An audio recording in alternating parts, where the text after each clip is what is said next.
Hello and welcome to an important conversation on philanthropy.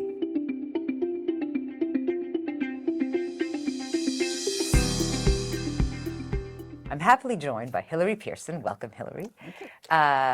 Who's Chancellor of Brock University, amongst many other roles, but she's also the founding president of Philanthropic Foundations Canada, where she worked with foundations across our country for over 18 years.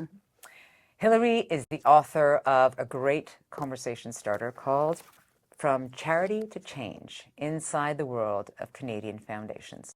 Hilary, in your book, you touch on many topics, but you clearly expose how foundations are not just about charity. It's not, they are about, they provoke change. Can you tell us a bit more about that? So foundations and change, typically foundations have been thought of as primarily charitable organizations. That is, they give out their money to help charitable causes, to help charities, in fact. But what I was writing about in the book were foundations in Canada who have taken on a deliberate strategy of changing the conditions that they see around them. Instead of simply giving money to a food bank, for example, to support people who are hungry, they are working on sustainable agriculture and looking at ways to support community food centers to help people learn about nutrition. So that's an example of change, usually social change, which can also be called systemic change. And it's hard to do, and there are many challenges involved in taking on this work, and those are some of the things I've described in the book. And these changes take a long time to happen, to take, you're not, a systemic change is not something that's going to happen overnight. Right. Although donating to the food bank might give right away to someone who's hungry. But tell me why foundations are uniquely positioned in these more long-term things. Well, of course, a foundation usually is distinguished from an individual donor by the fact that it has an endowment, and that gives it money that it can use for the long term.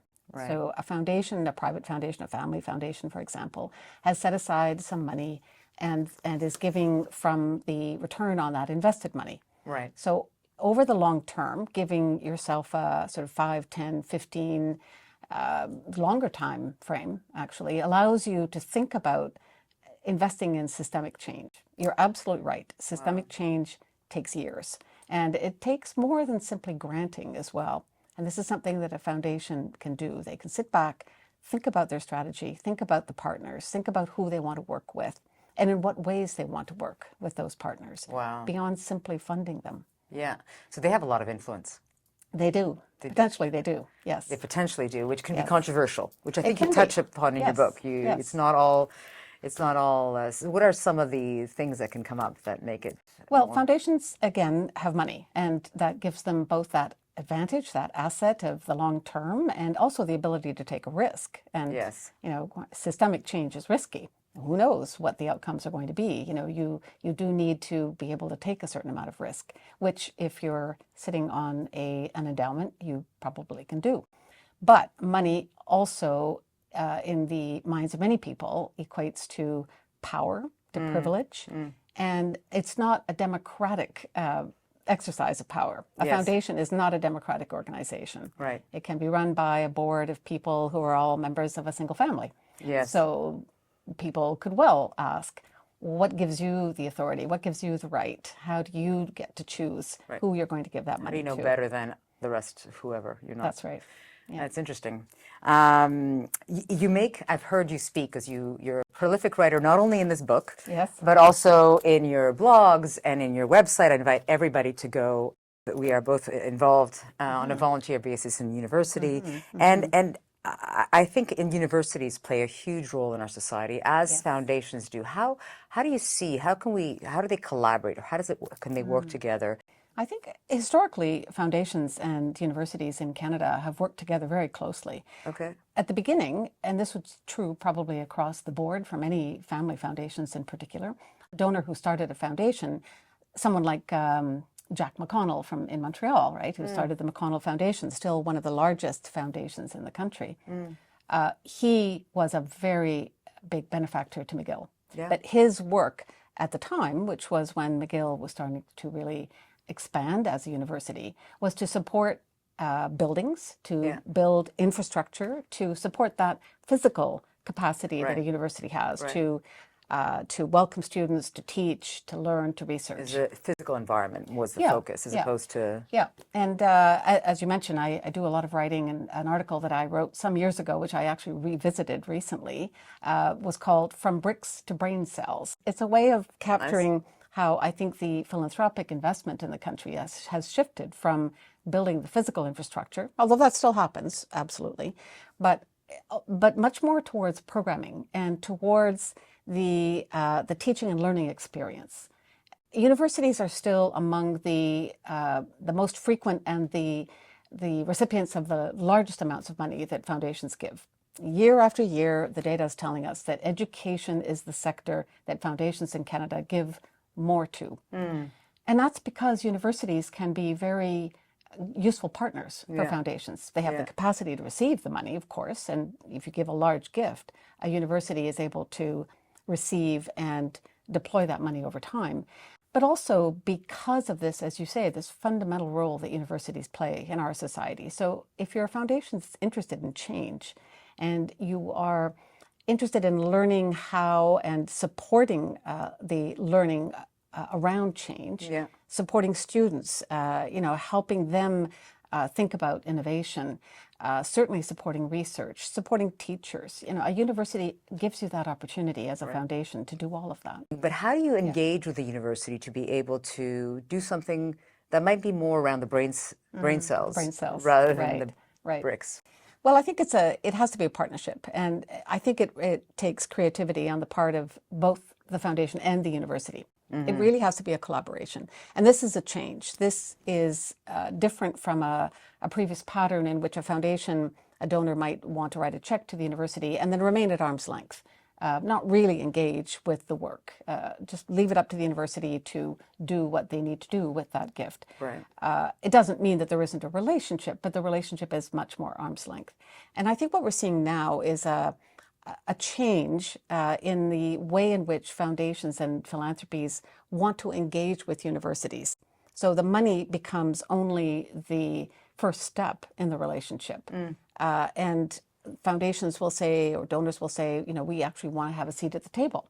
Not, of course, to decide who will sit in the chair that might be funded by a philanthropy. Because I think foundations clearly respect academic freedom, and that is a line that you cannot cross. And I think universities guard their academic freedoms quite rightly, very jealously.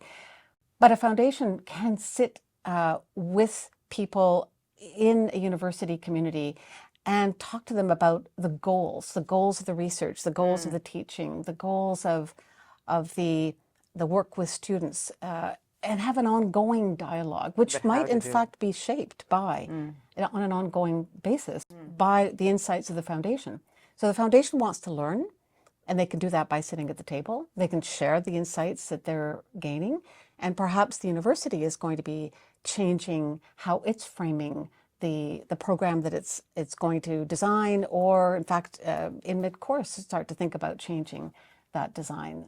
And I think that's really important, that idea that it's a continual engagement between the university community and the philanthropic community, which requires a certain, I would say, relaxation on both sides, but particularly perhaps on the university side, where historically there's not been that much comfort, I think, with allowing a donor to be very engaged. Interesting. Talk to us about the big gifts that come from a Mackenzie Scott, where she sort of says, is that just a one-off, you think, or is it a trend? You're talking about Mackenzie Scott in the United States, the former wife of the Amazon creator, although she also, I think, was important in the creation of Amazon. And she is setting an extraordinary example in the United States, giving money without conditions to organizations that didn't even apply, did not even ask her for the money. In fact, in many cases, it's coming to them as a complete surprise that they're receiving a major gift, a multi-million-dollar gift. So her philosophy, I think, is these organizations, most of them in the community, but some of them universities, they know what they're doing. They have a mission, and she has assessed that mission. She's not giving blindly. She's looking at what the institutions and organizations are saying about themselves.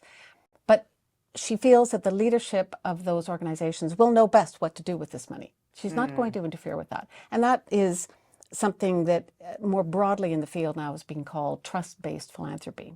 Oh, nice. We Okay. trust you, the organization. We, the donor, trust you, the organization, to do what you are doing best. We're supporting your capacity. We're Right. supporting your It's a different mission. mindset. It's a very different mindset. Yeah. Now, to go back to engagement, that Yeah. doesn't mean that a foundation actually wouldn't want to remain engaged Right. with the organization, because they might still want to have that seat at the table, not to tell the organization what to do, but to support both the foundation's learning, Yes. and perhaps also to share insights with the organization. So again, it's engaging beyond the money. The money is the means that a foundation can use to begin a relationship with an organization, but it's not the end of the relationship. Interesting.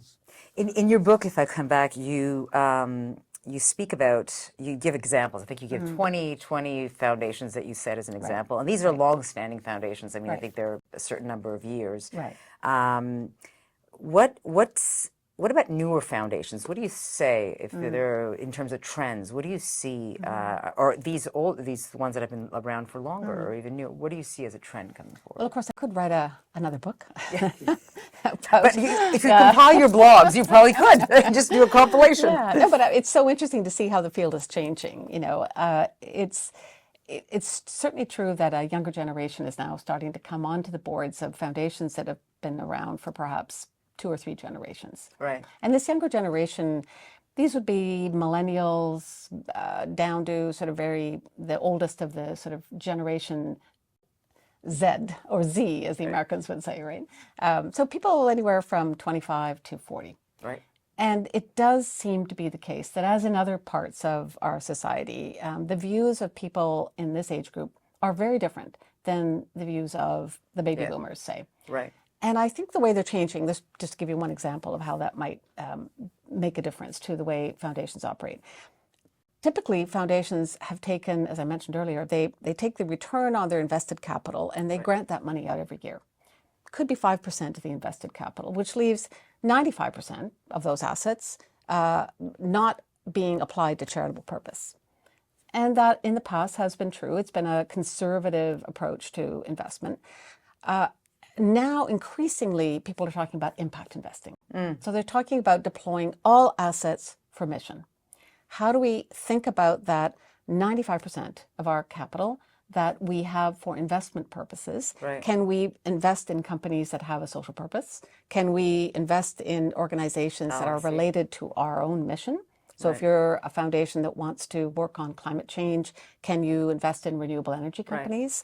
Can you use that capital to support the capacity of an organization? So can you help with a loan? Can you help with a mortgage? Can you help with, in a way, this goes back to infrastructure. So the criteria is not just financial return. It's an investment with a purpose that's related. That's right. So they're going beyond, the stakeholder is now, the foundation is now, or the person that receives the money is maybe want to be a stakeholder in the whole thing. Yeah, I mean, I think impact investing is now a term that is fairly familiar, because it's running into what is a broad change in financial markets, which is around investing for sustainability or investing with an ESG lens, environment, social, governance. Now, that's been controversial. There's been some greenwashing as a term that's used. Companies that say, oh, yes, we're definitely investing with a social benefit or a social purpose in mind, but in fact, they're not investing in companies that are truly creating an environmental impact, positive environmental impact. I don't think that invalidates the whole idea of impact investing at all, though, even if there is a pushback against some of it. Right. I do think that more Canadian foundations are taking this very seriously. And, to give you an example, I mentioned the McConnell Foundation earlier. They are now among a handful of foundations that have said publicly, we are going to move to 100% of our capital invested for impact. Now, we're giving ourselves time to do it. It's not easy. but they are laying it all out on their website. Wow. And they're very transparent about it. Yeah, that's which great. is also a change. And the foundations I wrote about, I did choose to write about foundations that were more than 20 years old. Yeah. Because I could then trace the evolution in the philosophies and strategies of those foundations. But I also chose foundations that are willing to communicate, that are more transparent about who they are, what they're trying to do, who they're working with. And you're now seeing increasingly foundations creating websites, putting out reports about themselves, really explaining, taking the time to explain this is who we are, what we're trying to do, who we are working with, and they're inviting people to come in again. Nice. It's building relationships as opposed to keeping that arm's length. Nice. We'll write you the check, but we really don't otherwise want to engage with you. But it's interesting because if someone decides to, for example, collaborate with a university, Yeah. they can, it's a partnership of learning. It's a Yes. partnership. It's like Yeah. a growth mindset. Like, what can you and that can be very enriching. Thank you, Hilary. Thank you for joining us on this important conversation about philanthropy. Pleasure. To our audience, thank you for joining us as well. We hope you enjoyed this conversation as much as we did. Thank you.